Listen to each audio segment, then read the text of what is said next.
Hey friendos, what's up? Welcome back to the channel. It's your boy Matt, and yeah, as you can see, we're doing something a little different today. What we're actually doing is we are going to be taking a look at this live stream from last night. Sadly, it was a little too late for me to do a live reaction to it, so decided just to grab the video now and give you my thoughts. Figured it was easier to do it this way rather than going in and picking out specific bits and cutting and chopping and changing and then having to go back and forth between this and in-game footage. So first off, that bit is really cool. This intro is very cool, and it kind of shows how the devs kind of think of them as 240 just playable chess pieces that you can interact with. And yeah, now first of all, props to 3RL. Like, I'm not going to sit here and bash on this guy.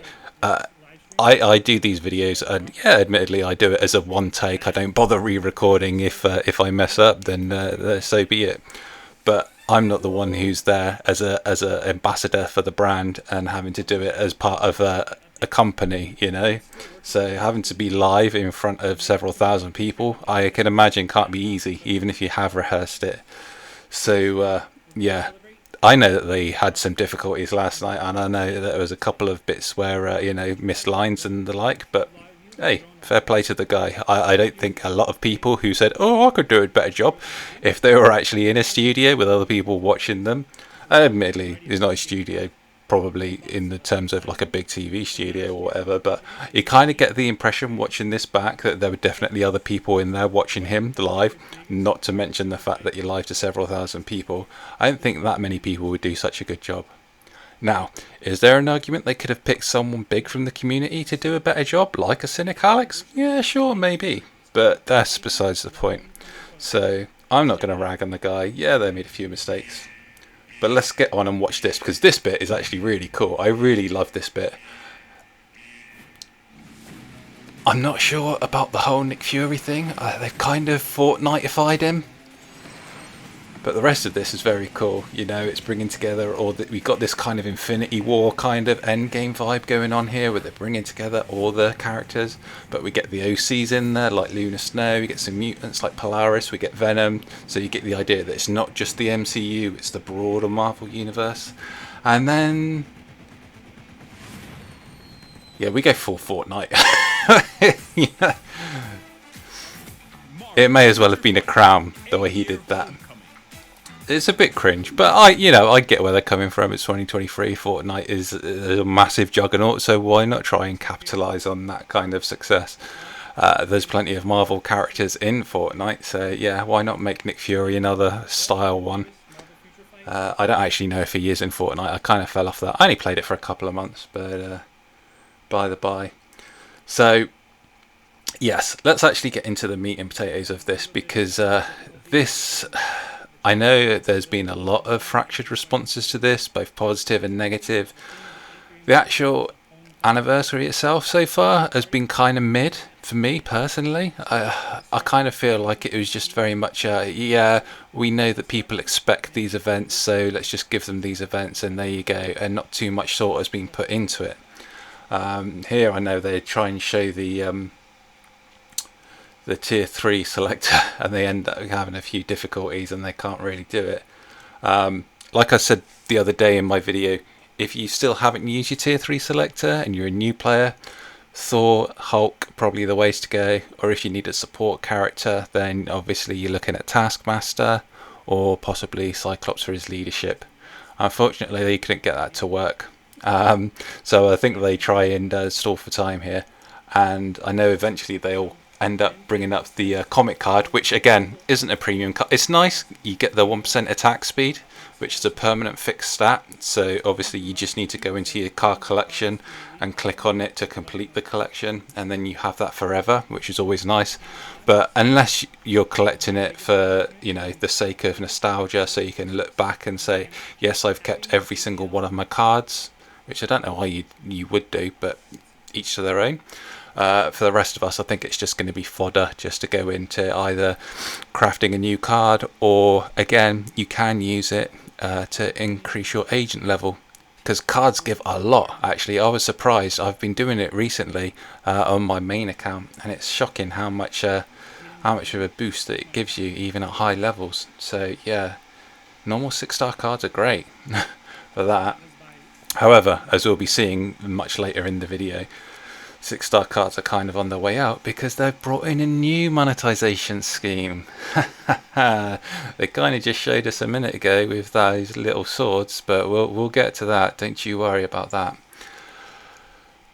So let's see. Has 3RL managed to get his things working? Yes, he has. So yeah, he's showing us. And it is, got to admit, even though Luna has kind of been, I think we all know Luna is Deb's favourite. Because she does show up on these anniversary covers an awful lot, but hey, for good reason. She looks fantastic here. It's a really great picture, and then he can finally go in and select his tier 3 from the anniversary. So good job managing to get those technical difficulties over and done with. Couldn't have been easy. I have to admit, I would have been like kind of flustered as all hell. So I'll give you props, 3RL. Couldn't have been easy. Could not have been easy. So if there's a T3 hero you had your eyes on, now is the time. I personally, I don't know if they're a fan favorite or not, but I was looking at Gwenpool, yeah. It'd be interesting if he's just saying that, or if he actually plays the game, because as we all know, Gwenpool is less than useless in this game. Even if you have her paywall uniform, she's not exactly the top of the meta. And that does bring up a question of whether the people that they get to do these, we know that we had 2 really good boys. We had Alfonso and we had Cage, and both of them, you could tell they actually played the game. As for this format going forward, I'm not sure they really need to do live streams anymore. I think pre-recorded video is absolutely fine. Have some people who are live and they're in the live chat, by all means, have it as a premiere. You know, you can set that up on YouTube and have some people answering questions that way. But I think it would have been a lot better and a lot smoother, probably looked a lot more professional, if this had have been just a pre-recorded video and it just went live. I can see why they did it at the time they did, because obviously last night we had the Guardians of the Galaxy 3 red carpet live premiere in America. So when you went onto YouTube, this was nicely nestled in between a lot of other Marvel Guardians of the Galaxy Volume 3 content. So good synergy. Can't knock them for that, which is clearly why they did this today. And especially with this Guardians update, which we're getting next week. And have to admit, uniforms look great. Looking at these 3 now, I can see why they've gone for a slightly different look with the characters' facial models. I think Mantis and Starlord look just slightly different enough that they look, at a passing glance, you say, oh yeah, that's them from the film. But when you look closely, you think, these aren't as accurate models of Pom Klementif and Chris Pratt as they were maybe, say, in Volume 2. Unfortunately, they never really got many other uniforms, did they? They never really got anything for Infinity War or Endgame or anything like that. It's a shame. But as we all know, Mantis is a big fan favourite. Everyone loves Mantis. Mantis's Bay is a whole thing. So I think a lot of people will be excited to get her Transcended, more so than... I think Starlord Tier 4, sad to say, as cool as he looks, and as interesting as he looks, I'm not sure if he's still just going to keep that leadership tag, and that's all he's going to be useful for. We shall have to wait and see how good he is in terms of actual content. Unfortunately, all we get is some skill previews here, and we don't really see too much. Again, I think this is a question of the community manager 3RL here not really knowing. When he goes into the skill preview, he doesn't really show us too much of everything. And again, I think it could again just be a practice thing and kind of forgetting what he was meant to be doing, or you know, it's a thing that's going to come with time, having done like several of these live streams. But again, this is why I think pre-recorded probably the way to go, Marvel Future Fight devs, if you're listening. But in terms of the actual uniform, yeah, uniform looks cool. He's going to be a tier 4, so I think it's going to be worthwhile getting his uniform.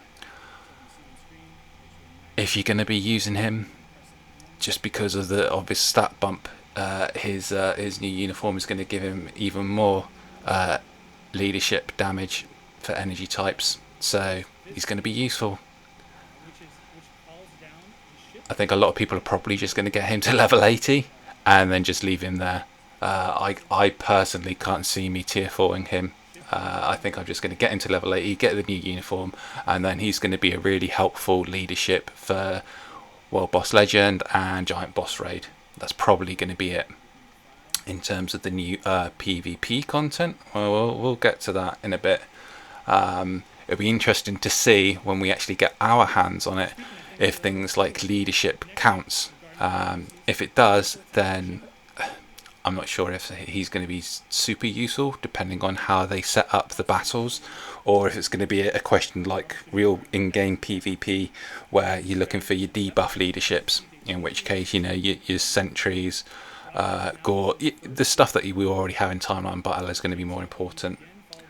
So now we've moved on to Rocket, and Rocket gets a tier 3, and I've got to say, I'm surprised that he's getting a tier 3 in this. It's interesting. I'd have thought he'd have just got a Transcendent. I mean, I know, well, based on the trailers at least, I haven't actually obviously seen the film or heard much in terms of spoilers, but I do know based on the trailers that they're really, and they are advertising, they are really marketing Volume 3 as Rocket's story.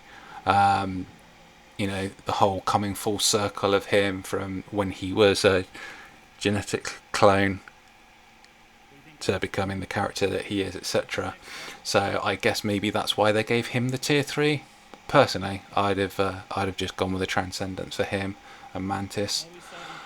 A lot of people are speculating that there's going to be 2 parts. I really hope so, because as we can see here when we go into the Awakened skill, it's kind of conspicuous by its absence. You can almost see that the camera has been zoomed in just to concentrate on Nebula and Mantis, and a lot of people are speculating that, similar to prior updates where we ended up having a part 2 and an extra character was added later, that we're going to get an extra character added to this in terms of Groot in a Guardians Volume 3 Part 2, which will see, hopefully, Nebula, Gamora, Groot all get uniforms, and Adam Warlock too. I hope so.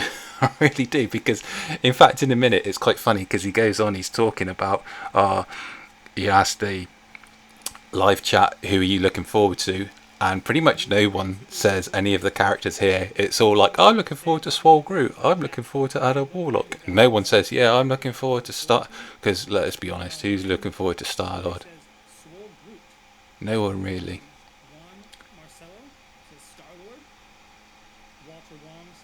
Yeah, see, Adam Warlock.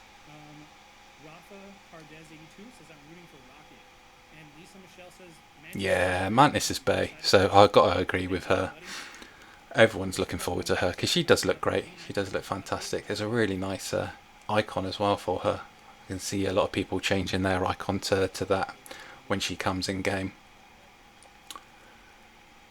So that's the good part of the update that we're getting next week.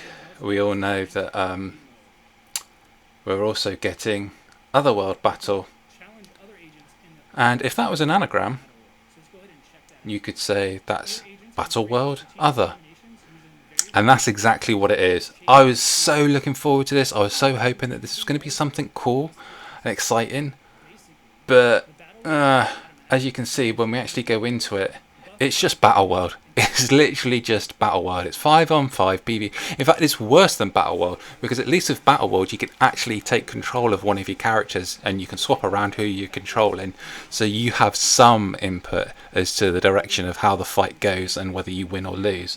With this, no. It's just strictly run by the AI and you have no control. Yeah, we get the buffs. It looks to me like they've brought the buffs over from Challenger. Now, admittedly, I am not a big whale, so I am never going to get into Challenger mode of timeline battle. But it looks like, from what I have seen of Challenger mode, that these are pretty similar buffs. So you'll get a bunch of tokens, you'll spend them to either improve your, accuracy, increase defenses against physical types or energy type or whatever it is. And you'll apply those, and then you'll just go in and just do a lot of Battleworld fights, essentially. I imagine that they'll have like either they're talking about seasons. I don't know if that's going to be monthly or if it's going to be a couple of weeks or whatever, and you'll work your way up through different leagues and you'll get a reward.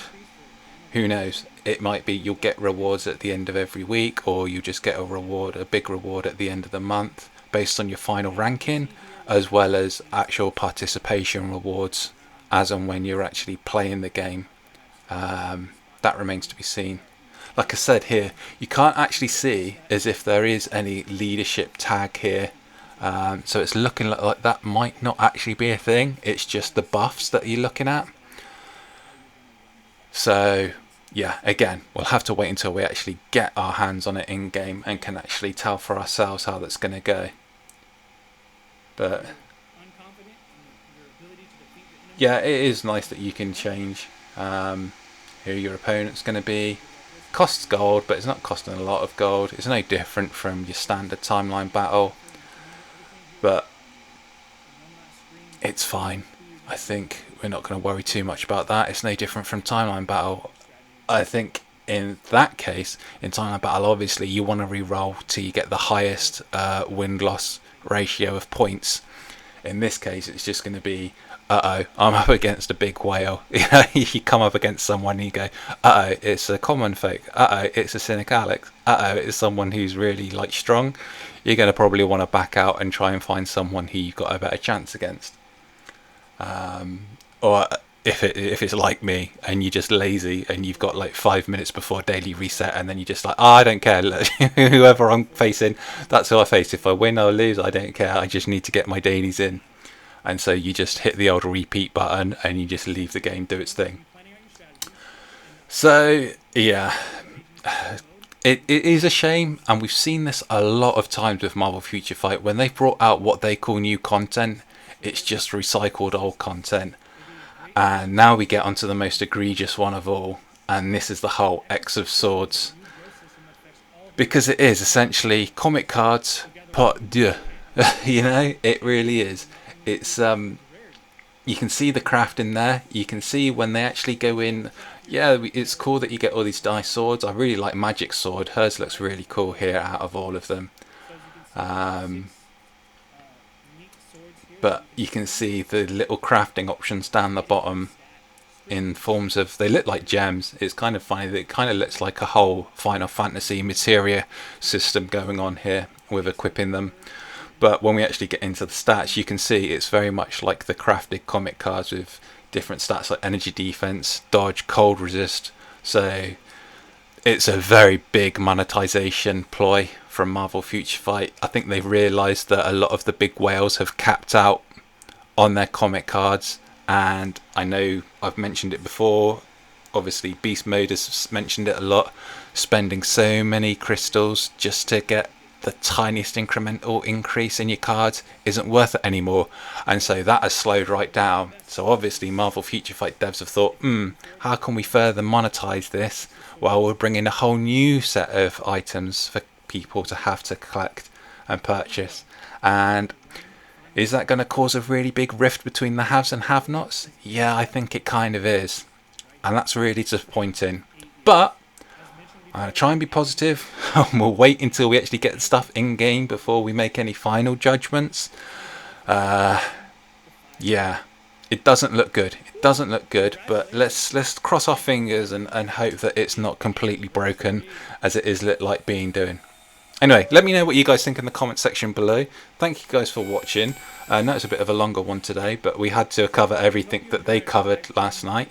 And I'll catch you guys in the next one. Till then, bye for now. We await your return, warrior.